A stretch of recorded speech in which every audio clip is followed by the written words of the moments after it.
पैगंबर अलैहिस्सलाम इस्तिंजा करते, यानी अपने सतर को धोते अच्छी तरह, हर किस्म की आलाइश को दूर करते, हर किस्म की नापाकी को अपने बदन से दूर करते। और इस्तिंजा के लिए बायां हाथ नहीं इस्तेमाल करना चाहिए, बायां हाथ इस्तेमाल करना चाहिए।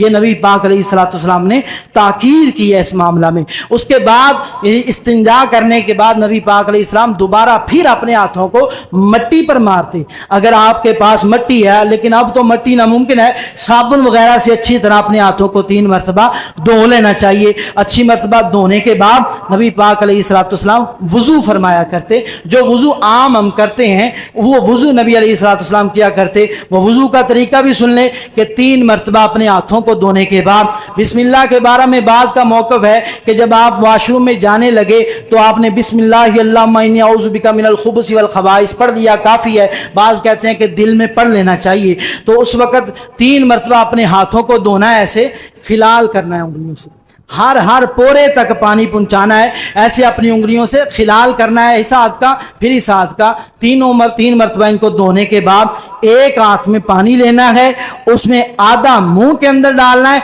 आधा नाक में खींचना है ऊपर, ठीक है। आधा मुंह में डालना है, आधा नाक में। ये तरीका नहीं है इधर से इधर, इधर से इधर, ये तरीका गलत है। हदीस के अंदर जो आता है एक ही चुल्लू में पानी लिया जाए, आधा मुंह में लिया जाए, आधा नाक में चढ़ा लिया जाए, और इस शहादत वाली उंगली के साथ दांतों को साफ किया जाए और गिरारा किया जाए। और फिर इस जो नीचे वाली जो चिंगली वाली उंगली है बाएं हाथ की छोटी उंगली, इसके साथ नाक को अच्छी तरह साफ किया जाए, नाक को छिनका जाए, अच्छी तरह साफ किया जाए।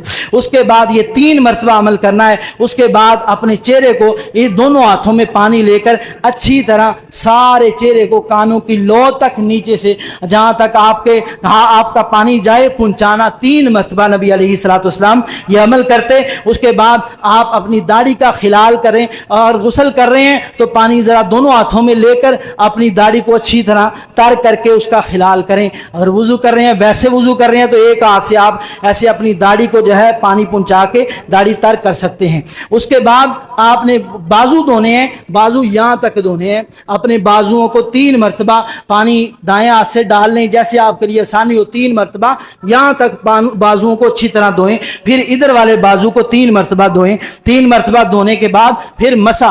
गुस्ल के लिए अगर आप गुस्ल कर रहे हैं तो उस वक्त आप मसे की बजाय नबी अलैहिस्सलाम के बारे में सईदा आयशा फरमाती हैं, आप एक चुल्लू पानी का लेते और यहां पर सर पे इस तरफ डालते, इस तरफ डालकर अच्छी तरह इन उंगलियों के साथ खिलाल करते। एक रिवायत में आता है आप पहले उंगलियों को तर कर लेते और अच्छी तरह खिलाल करते, फिर पानी डालते। अलबत्ता पानी डालकर खिलाल कर लेना भी ठीक है। और अच्छी तरह इसको जो है खिलाल करते, दाईं तरफ फिर बाईं तरफ खिलाल करते, और फिर दरमियान में सारे सर का अच्छी तरह हर बाल की जड़ तक पानी पहुंचाना जरूरी है। नबी पाक अलैहिस्सलाम ने फरमाया जनाबत हर बाल की जड़ तक होती है, अपने हर बाल की जड़ तक पानी पहुंचाना जरूरी है। और दूसरी बात, मसा कैसे करना है, ये तो गुस्ल में आया, मसा करना है। नबी पाक अलैहिस्सलाम इस हाथ में कोई ऐसा काम नहीं है ऐसे बना लो ऐसे बना लो, सीधे हाथों को ऐसे लेके जाएं, यहां से पीछे के लेके आए, इस तरफ पीछे जो है गर्दन के साथ गुद्दी तक अपने हाथों को लेके जाना, फिर वैसे ही आगे की तरफ लेके आना, और फिर इन शहादत वाली उंगलियों के साथ ये कानों के अंदर डालकर जो नालियां हैं कानों की, उनमें घुमाना है अपनी उंगली को अच्छी तरह।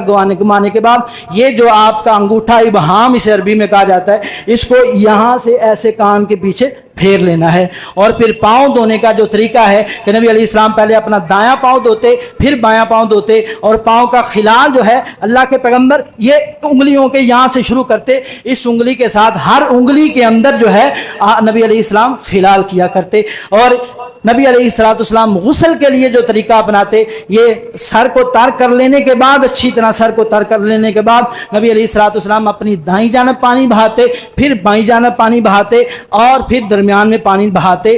लेकिन गुस्ल के दौरान आप अलैहिस्सलाम अपने पाँव को नहीं धोते। जब नबी अलैहिस्सलाम गुस्ल मुकम्मल कर लेते, बाद में निकल कर बाहर वॉशरूम से बाहर अपने पाँव को अच्छी तरह धो लेते।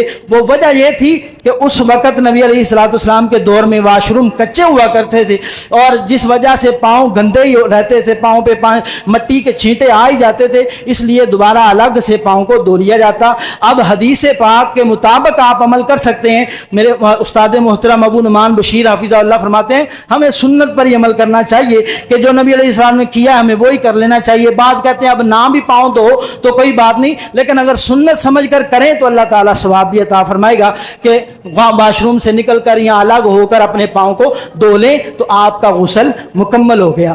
پھر سن لیں, اپنے ہاتھوں کو دھونا ہے, استنجا کرنا ہے, پھر ہاتھوں کو دھونا ہے, پھر وضو کرنا ہے, پھر اپنے سر پہ پانی بہا کے بالوں کی جڑوں کو اچھی طرح تر کرنا ہے تینوں طرف سے, اور اس کے بعد اپنے جسم پر دائیں جانب بائیں جانب اور درمیان سے پانی بہانا ہے. یہ آپ کا غسل ہو جائے گا. اور نبی علیہ الصلوۃ والسلام کے بارے میں آتا ہے اسی غسل میں نبی علیہ الصلوۃ والسلام نماز بھی پڑھ لیا کرتے, یعنی غسل ہو گیا وضو بھی ہو گیا.